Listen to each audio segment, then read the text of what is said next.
интихобкунандагони муҳтарам, ҳамватанони азиз, имрӯз мо дар марҳилаи нави таърихи Тоҷикистони соҳибистиқлол интихоботи навбатии вакилони Маҷлиси намояндагони Маҷлиси Олии Ҷумҳурии Тоҷикистон ва маҷлисҳои маҳаллии вакилони халқ қарор дорем. мутобиқи Конститутсияи Ҷумҳурии Тоҷикистон, халқ баёнгари соҳибихтиёрӣ ва сарчашмаи ягонаи ҳокимияти давлатӣ мебошад ва онро бевосита ва ё ба воситаи вакилони худ амалӣ менамояд. интихобот ифодаи олии бевоситаи ҳокимияти халқ буда, сарнавишти ояндаи миллату давлатро муайян менамояд ва он аз ҳар як шаҳрванди Тоҷикистон фарҳанги баланди сиёсӣ, ҳисси ватандӯстӣ ва масъулияти баланди шаҳрвандиро барои фардои мамлакат ва осоиши наслҳои оянда тақозо менамояд. бинобар ин барои таҳкими бештари ваҳдати миллӣ, сулҳу субот ва густариши демократия иштирок дар ин маъракаи сиёсӣ қарзи ҷонию имонии ҳар як шаҳрванди ҷумҳурии Тоҷикистон мебошад. ҳизби халқи демократии Тоҷикистон 30 сол қабл аз ин дар шароите ки давлат дар вазъи хеле душвори сиёсию иқтисодӣ қарор дошт, таъсис ёфта, рисолати аслияш ба даст овардани сулҳу оромӣ, суботи сиёсӣ ва ваҳдати миллӣ буд. имрӯз мо бо боварии том гуфта метавонем ки ҳизби халқии демократии Тоҷикистон бо азму талошҳои раиси муаззами ҳизб, пешвои миллат муҳтарам Эмомалӣ Раҳмон, бо такя ба мардуми кишвар ва хизмати содиқона ба халқ аз ин вазифаи таърихӣ сарбаландона баромада масъулияти бузурги ватансозиро бар дӯш гирифтааст. ҳоло ба шарофати сулҳу субот ва ваҳдати миллӣ Тоҷикистон бо маром рушд карда истодааст ва ҳизби халқи демократии Тоҷикистон бо такя ба арзишҳои умумимиллии соҳибихтиёрӣ, демократия, баробарҳуқуқӣ ва ошкорбаёнӣ барномаи нави хешро бо шиёри барои пешрафт ва саодати халқи Тоҷикистон қабул намуд.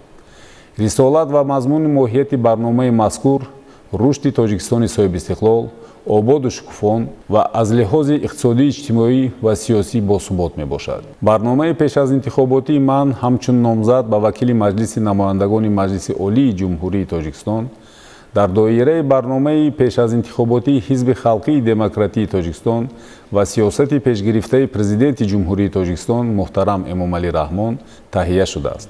мақсади асосии барнома бо иштироки бевоситаи худ дар мақомоти намояндагӣ мусоидат намудан барои пешрафти ҳамаҷонибаи Тоҷикистон, таъмини рушди устувор ва бомароми мамлакат, муҳайё кардани сатҳу сифати арзандаи зиндагии аҳолӣ мебошад. фаъолияти асосии хешро барои ноил гардидан ба ҳадафҳои стратегии рушд, таъмини истиқлолияти энергетикӣ, раҳоӣ аз бумбасти коммуникатсионӣ ва ба кишвари транзитӣ табдил ёфтани мамлакат, таъмини амнияти озуқаворӣ ва дастрасии аҳолӣ ба ғизои хушсифат, саноатикунонии босурати кишвар ва вусъатдиҳии шуғли пурмаҳсул равона менамоянд. рушди устувори сиёсиву иқтисодӣ ва иҷтимоиву фарҳангии кишвар аз заминаҳои мустаҳками низоми ҳуқуқии давлат вобаста аст. ҳифзи ҳуқуқу озодиҳои инсон ва шаҳрванд, ҳимояи манфиатҳои миллӣ, тақвияти соҳибихтиёрӣ ва давлатдории миллӣ, таҳкими идоракунии давлатӣ, таъмини ваҳдати миллӣ ва сулҳу суботи ҷомеа, рушди соҳибкорӣ ва кафолати фаъолияти озоди иқтисодӣ ки ба баробарӣ ва гуногунии шаклҳои моликият асос ёфтааст, вазифаҳои аввалиндараҷаи қонунгузории Тоҷикистони соҳибистиқлол мебошад. бояд қайд кард ки иҷрои вазифаҳои мазкур бе рушди мувофиқи низоми ҳуқуқии кишвар, таъмини ҳуқуқии дастрасӣ ба ҳадафҳои стратегии миллӣ, баландбардоштану сатҳи сифати қонун ва бе таъмини волояти қонун ва тартиботи ҳуқуқӣ ғайриимкон аст.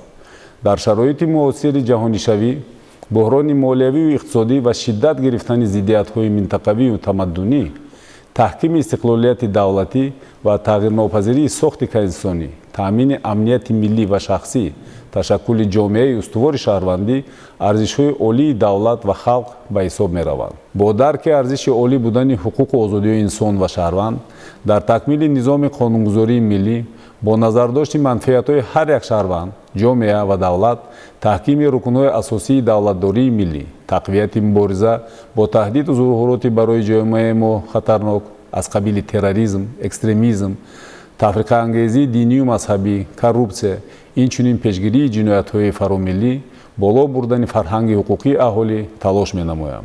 бо ин мақсад ва бо дар назардошти равандҳои мураккаби ҷаҳонишавӣ و وضعیت جهانی معاصر در عملی نمودن تکمیل قانونگذاری کشور با مقصد تحکیم استقلالیت دولتی، وحدت و امنیت ملی، ثبات سیاسی و یگانگی تاجیکستان سهم می‌گذارد. جهت مکمل گردانی نظام اداره‌کنی دولتی و تقویت روند هماهنگسازی سیاست رشد، تطبیق کنسپسیای تشکل حکومت الکترونی در نظام مقامات دولتی ضرور دانسته شده است. در برابر این توسعه حکومت الکترونی و گزارش به اقتصادیات رقمی و اینوواسیا نه تنها استفاده وسیع تکنولوژی اطلاعاتی کمیونیکاسیونی را در نظر دارد، بلکه تحکیم زمینه‌های معیاری حقوقی را در سمت مذکور از روی پرینسیپ و استانداردهای بین‌المللی تقاضا می‌نماید. بنابراین با مقصد توسعه حکومت الکترونی، گزارش به اقتصادیات رقمی و اینوواسیا در تحکیم زمینه‌های معیاری حقوقی در سمت مذکور شرکت می‌ورزم. در سمت تطبیق سیاست اقتصادی و اجتماعی کشور، تأمین رشد استوار اقتصادی و بلند برداشتن سطح و صفت زندگی مردم، تطبیق استراتژی ملی رشد جمهوری تاجیکستان برای دوره تا سال 2030 یکی از افضلیت‌های مهم دولت محسوب می‌یابد. استراتژی مذکور در دایره هدف‌های رشد استوار سازمان ملل متحد قبول گردیده، آن با پس کردن سطح کمبزاعتی، رشد اقتصادیات، صنعت، تندرستی، معارف، انرژتیکا، نقلیات، اینچنین تأمین صلح، ولایت قانون و شفافیت فعالیت مقامات دولتی را پیش بینی می‌نماید. بنابراین اشتراک فعالانه در تکمیل قانونگذاری ملی با مقصد تطبیق واقعی استراتژی ملی رشد جمهوری تاجیکستان برای دوره تا سال 2030 که در آن هدف عالی رشد درازمهلت تاجیکستان، بلند برداشتن سطح زندگی مردم کشور در اساس تأمین رشد استوار اقتصادی اعلان شده است، وظیفه افضلیتناک خود می‌دانند. تطبیق استراتژی مذکور با تطبیق عملی اقتصادی سبز علاقه بی‌واسطه دارد. فعالیت خویش را به تأمین حقوقی رشد اقتصادی سبز، بهسازی فضای سرمایه‌گذاری و صاحبکاری، تقویت اصول‌های دستگیری دولتی صاحبکاری و رشد شریکی دولت و بخش خصوصی روانه می‌نماید. بلند برداشتن سطح فرهنگ و معرفت حقوقی اهالی، دانش‌های حقوقی، تعلیم و تربیت حقوقی شهروندان یکی از سمت‌های مهم سیاست حقوقی دولت به شمار می‌رود. تربیت حقوقی جزئی جدا نشونده سیاست تربیوی دولت بوده، با در نظر داشت ارزش‌های اخلاقی، فرهنگ ملی، میراث تاریخی، عادت و ارزش‌های ملی باید به عمل برآورده شود. بنابراین تطبیق واقعی برنامه تعلیم و تربیت حقوقی شهروندان برای سال‌های 2020-2030 و اشتراک فعالانه در ترغیب و تشویق قانونگذاری، رشد دانش‌های حقوقی با بلند برداشتن فرهنگ حقوقی اهالی وظیفه کسبی خویش می‌حسابم. سیاست حقوقی ایجادکنی دولت سمت مهم سیاست حقوقی بوده، برای تأمین اساس‌های حقوقی تمام سمت‌های سیاست دولت، ولایت کنستیتوسیا و قانون‌های جمهوری تاجیکستان، یگانگی نظام سندهای معیاری حقوقی، تنظیم حقوقی مناسبت‌های جمعیتی، مطابق نمودن سندهای معیاری حقوقی بین‌المللی اعتراف نموده تاجیکستان اهمیت اولین درجه می‌دهند. در این زمینه با بلند برداشتن صفت قانونگذاری، هدفرس و ثمره‌بخش گردیدن سندهای معیاری حقوقی، بر رعایت راه و اصول‌های معیار ایجادکنی دقت جدی می‌دهم. در دایره این هدف برای به نظام درآوردن قانونگذاری‌های ساحوی با مقصد استفاده درست، آسان و ثمره‌ناک آنها از جانب اهالی و دوره به دوره به نظام کدیفیکاسیونی تنظیم گذراندن ساحه‌های مختلف سهم می‌گذارم. همکاری وسیع را با انتخاب کنندگان و نهادهای جامعه شهروندی در تهیه، قبول و عملی‌شوی قانونگذاری راه اندازی می‌نمایم. برای پیشگیری و برطرف نمودن اختلافات، نامطابقتی، نقصان‌ها و تکرارشوی در قانون‌ها کوشش می‌نمایم. با مقصد رشد مناسبت‌های بین‌المللی، علل خصوص در ساحه مناسبت‌های بیرونی اقتصادی و حقوقی بین‌المللی، برای به هم مطابق گرداندن قانونگذاری و سندهای حقوقی بین‌المللی اعتراف شده کار می‌برم. کنسپسیای سیاست خارجی جمهوری تاجیکستان که در محور آن اصول برابری و دوستی با همه کشورهای جهان قرار دارد، دستاورد مهم کشورمان دانسته می شود. سیاستی درهای گشوده، ادامه سیاست خارجی متوازن با کشورهای دنیا، سازمانهای بین‌المللی و منطقوی و نهادهای بین‌المللی مالیوی می باشد. تحکیم من بعده همکاری‌های همه‌جانبه бо кишварҳои дуру наздик ва созмонҳои байналмилалию минтақавӣ ширкати муассир дар барномаҳои таъмини амнияти умумии кишварҳои иттиҳоди давлатҳои мустақил ва шарикони стратегӣ ҷиҳати таъмини ҳадафҳои миллии Тоҷикистон таҳкими робитаҳои дӯстӣ ва ҳамкорӣ бо кишварҳои Осиёи Марказӣ дар меҳвари авлавиятҳои сиёсати хориҷии давлат қарор доранд. робитаҳои байнипарлумонии Тоҷикистон яке аз самтҳои муассири густариши муносибатҳои байналмилалии Ҷумҳурии Тоҷикистон маҳсуб меёбад. имрӯз Маҷлиси намояндагони Маҷлиси Олии Ҷумҳурии Тоҷикистон ба тақвияти ҳамкории пурмаҳсулу судманд ба гуногун ҷабҳа бо парлумонҳои мамолики хориҷӣ ва созмонҳои мухталифи байнипарлумонии ҷаҳон таваҷҷӯҳи махсус медиҳад.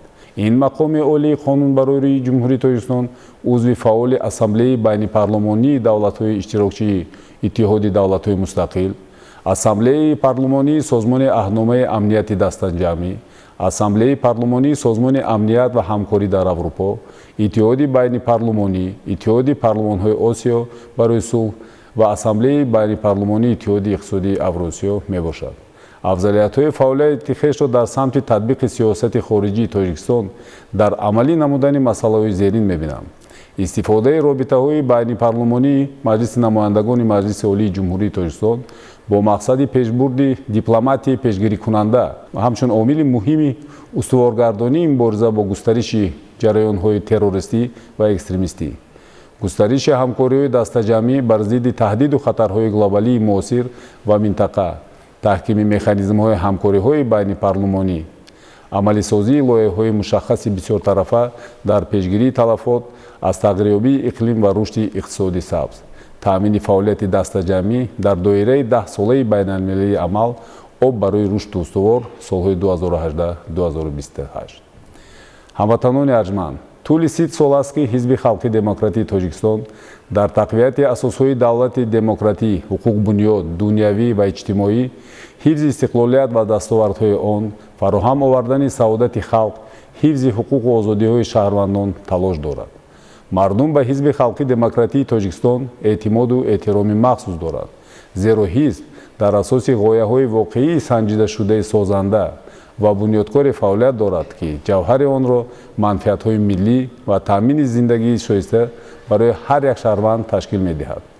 ман аз ҳамватанони азиз даъват ба амал меорам, ки ба ояндаи хеш бетараф набошанд ва дар маъракаи муҳими сиёсӣ, интихоботи навбатии вакилони Маҷлиси намояндагони Маҷлиси Олии Ҷумҳурии Тоҷикистон ва маҷлисҳои маҳаллии вакилони халқ, ки ба рӯзи 2 марти соли ҷорӣ таъин шудааст, фаъолона иштирок намуда ба ҷонибдории Ҳизби Халқи Демократии Тоҷикистон овоз диҳанд ва вакилони арзандаро интихоб намоянд.